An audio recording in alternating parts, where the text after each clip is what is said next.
AVC, Mark over here at Twanger's Turntable. I hope you're all doing well. This finds you well on this day, evening, whenever it happens to be that you're viewing this episode. Thank you for doing so, by the way. I appreciate you stopping by, taking the time to check out my channel, watch my videos, and your support does not go unnoticed. I really do appreciate it.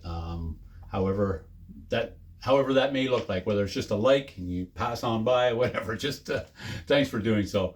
So I'm here for a couple of reasons today. As I mentioned in my last video, I was hoping to get on here and do some more on a regular basis because it's been a busy time. So here I am. Today I am back and just finished watching a couple of buddies' videos, and it is for this, along with something else, but gotta mention this, 55 years, I mean, come on. Did it change my life, as my buddies Steve and Trevor were talking about? One could argue, but it certainly influenced and maybe played a part in the direction of music I would listen to going forward and forevermore. So whether it changed one's life is always up for debate, but yeah, great album. I don't need to say much more about that, but the reason I'm mentioning that is because Trevor and Steve announced they will be doing their Sunday night vinyl confessions again, and I believe that starts up 23rd, if my math is right. It's the Sunday following this coming Sunday, so check your calendar and check them out. I'll leave links below as well.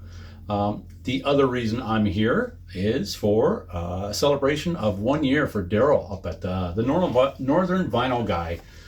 He's here in Canada as well as a fellow Canuck, and celebrating that amazing milestone of 1 year. I think most of us can remember who have been here more than a year. For me, it's been about 3.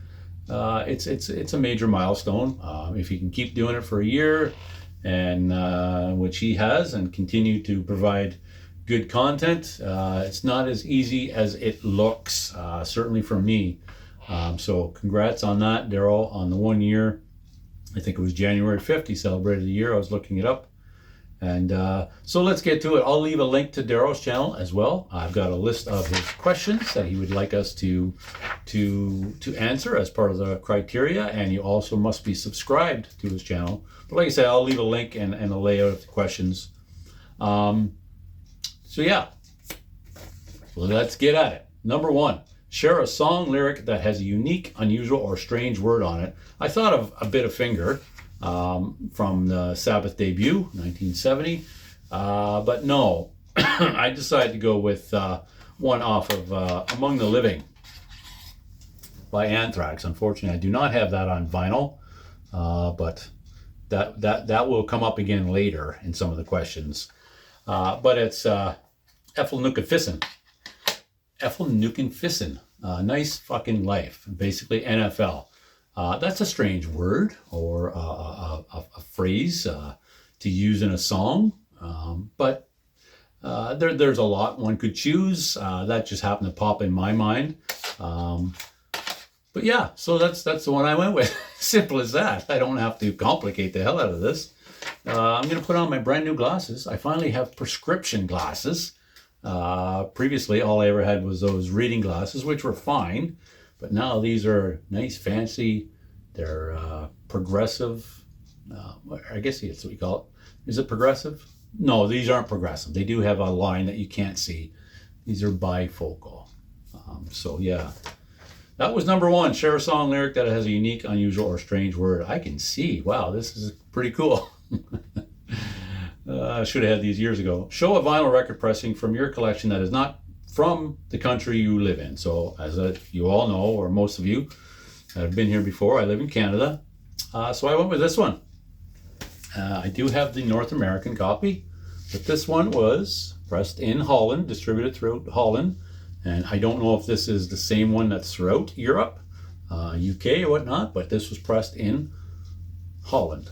This is the North American one. And there are some obvious differences that you can see there, including on the label. I'm going to pull this out here. I'll show you the one that most of us in North America, and specifically here in Canada, would be used to. It's on Epic with the Ozzy Osbourne, Bark at the Moon, same as the album art.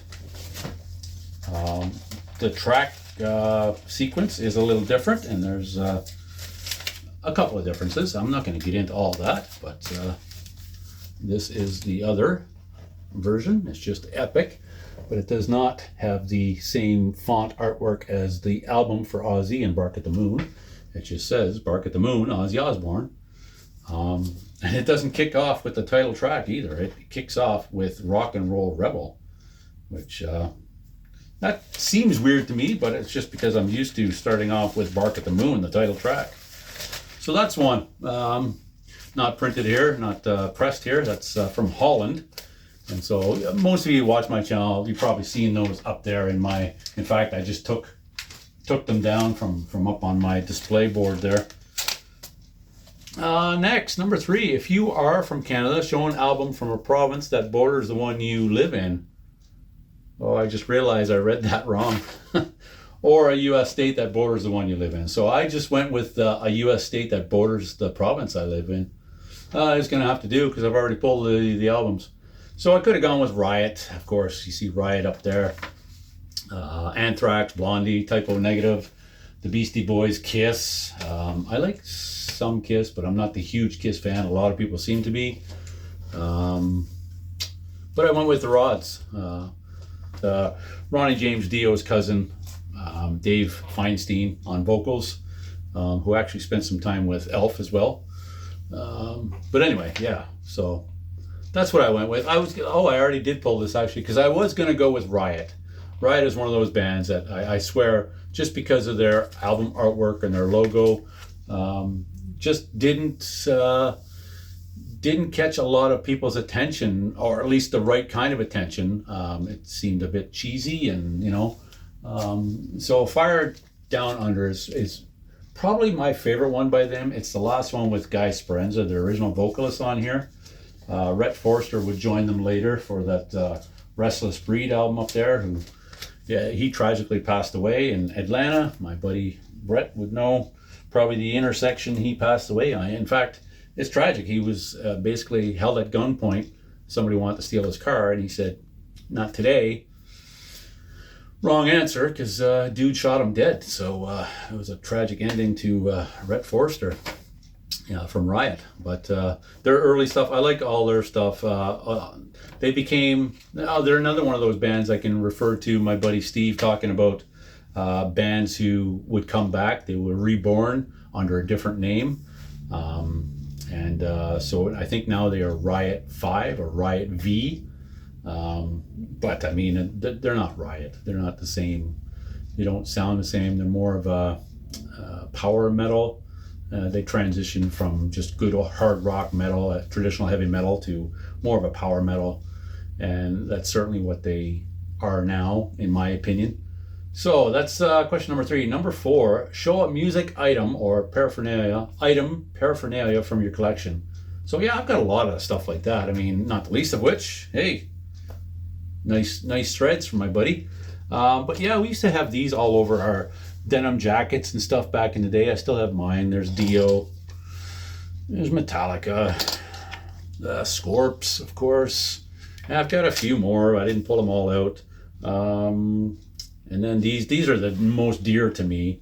These little things my grandkids made. It's a little turntable. I don't know if you can tell, but essentially they made it out of Play-Doh, a Play-Doh type material, a little turntable. They even made me a couple of little vinyl records. So here, check it out. Can you see that?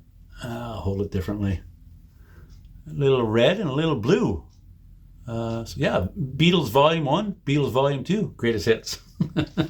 And then, of course, I've got these things that they gave me for Christmas. A couple of bobblehead Eddies.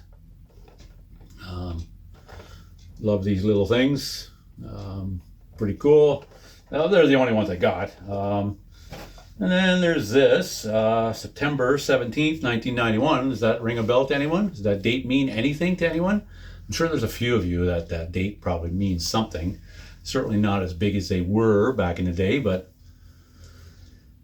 G and F and R's, Tuesday, September 17th, 1991. HMV, which is basically, they are I was surprised to learn they are at Toys R Us now. Toys R Us has a record section, and essentially it's what used to be HMV, from my understanding. But yeah, that was for Use Your Illusion 1 and 2 when that was released. And then I've got these. I showed this before. I just got this from my bestie at Christmas. This is amazing. I've showed it before. I'll probably show it again because I just love that.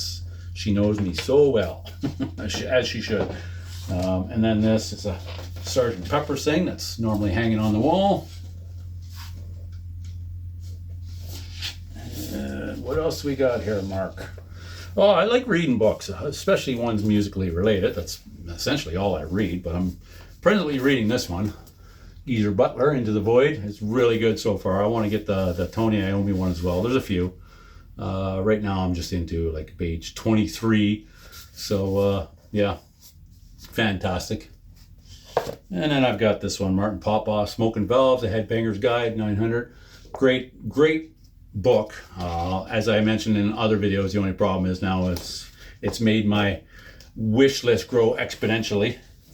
Judas Priest, Decade of Dominance, and then another Martin Popoff, album by album, Judas Priest. This is fairly recent, this one. And I've got a few more. I didn't pull them all out, but I've got some Zeppelin ones and whatnot.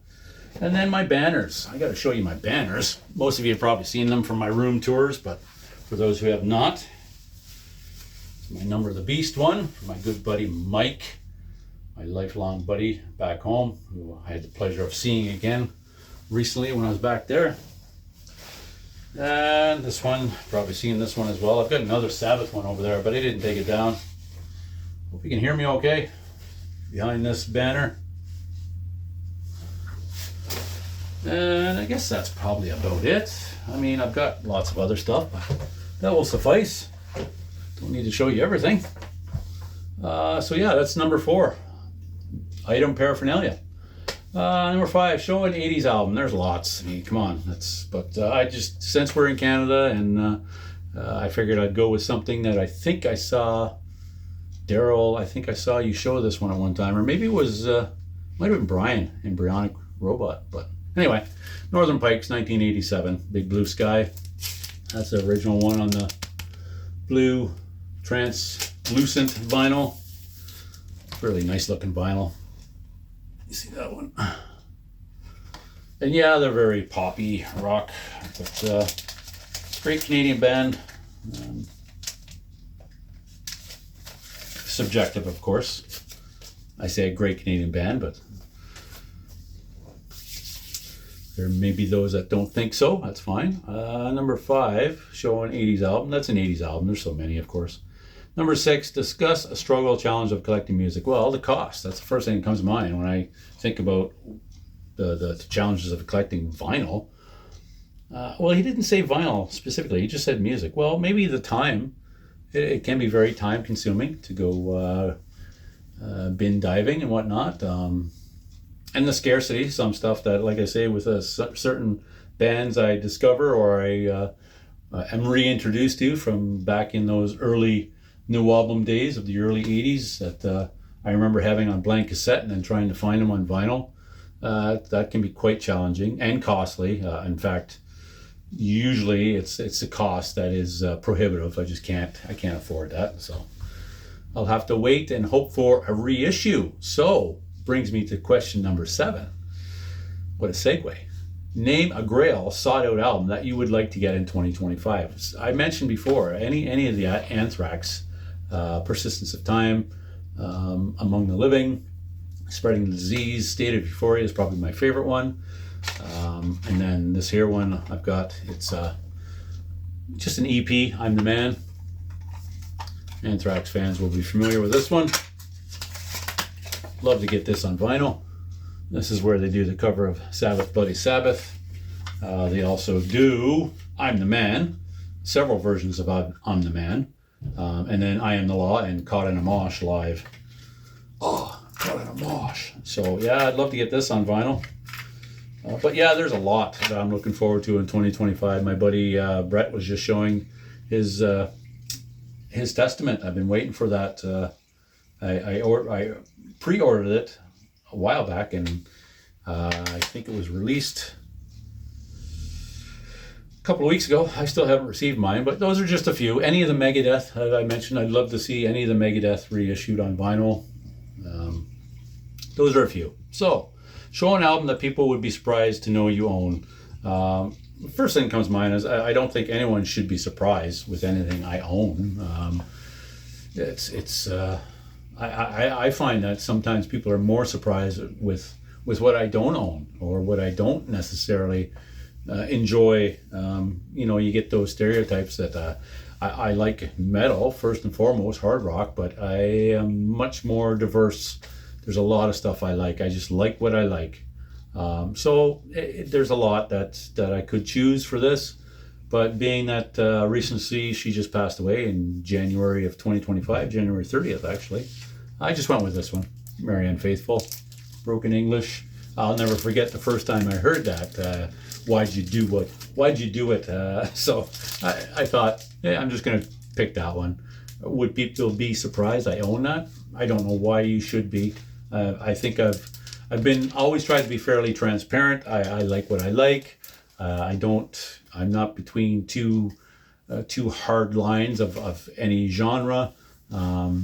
There's certainly certain genres I don't, that doesn't move the meter much for me. I'm not into jazz, don't like country. Most of the top 40 stuff and certainly modern music, I just can't. It doesn't move. There's no emotion I don't feel. So I mean that's music to me. So anyway, I won't beat that to death. That's number 8. Number 9, shout out a favorite non-vinyl community related YouTube channel you like. Drumeo. I mentioned that before. It's just easy. So I won't get into a whole lot. It's a great channel if you're a drummer, even if you're not a drummer, you want to watch some breakdown. They typically listen to songs without the drum track and then add their own. There's been lots of fantastic drummers on there, so I usually enjoy watching. Mike Portnoy's Dream Theater was doing some recently, as well as Kenny Aronoff. He's played with almost everybody, but yeah, a lot of great drummers on there, so I enjoy watching that. I think I posted a link recently of one with Phil Collins. But yeah, that's it. That's the entry for Darryl's contest, the Northern Vinyl Guy, and a couple of shout outs that just because. So yeah, congrats again, Darryl. It's a great milestone. Enjoy watching your videos. Keep it up. Here's to many more spins around the sun. All the best. And good luck to everyone in the contest. Let's give another cheers to Darryl here in the vinyl community.